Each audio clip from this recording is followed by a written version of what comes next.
surprise par celui-ci, qui lui fonce dessus avec un camion à déchets. Spawn transforme, via sa cape, la moto, en une version blindée.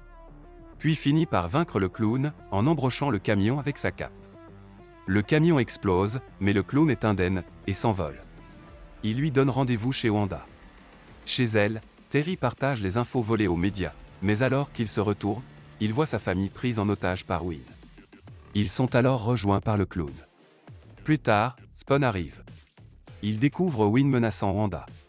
Il lui dit de rejoindre l'enfer où il la tue. Spawn refuse et Wynn tue Wanda un sourire aux lèvres. Wynn le provoque et Spawn, dévasté, l'attaque. Il le prévient que s'il le tue le virus sera libéré, mais Spawn n'a plus d'intérêt pour la Terre et les humains. Les enfers se réjouissent de l'arrivée proche de leur futur général. Wynn indique alors que s'il le tue ça tuera sa fille.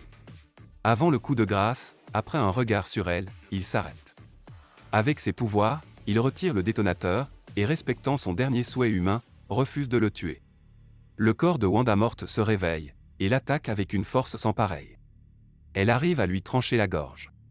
Elle se révèle être le clone métamorphosé. Il hurle à Spawn de tuer Wynn, mais il refuse. Wynn comprend qu'il a été utilisé pour certifier l'allégeance de Spawn aux enfers. Il s'apprête à le pousser plus en faisant apparaître la vraie Wanda. Elle est alors sauvée par Cogliostro qui l'attaque, avec son épée magique. Elle blesse réellement la créature qui s'enfuit dans les flammes de la cheminée. Cogliostro libère Wanda, et pousse Spawn à se concentrer pour guérir, ne pouvant pas le vaincre seul. Il dévoile une armure ancienne, et se prépare au retour du clown. Ils sont alors tous transportés par le clown, en enfer. Cogliostro combat le clown, sous sa forme de Violator, mais est rapidement vaincu. Spawn intervient, et malgré les difficultés, arrive à porter un coup décisif à l'ennemi. Il est alors mis face à son armée, et au Seigneur des Ténèbres. Il rejette son offre.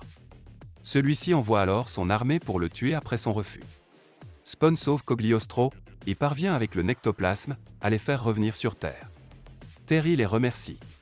Spawn se libère de sa colère, en voyant la nouvelle famille que Wanda a construite. Alors que tout se repose, les mains du violateur traversent le mur, et agrippent Spawn.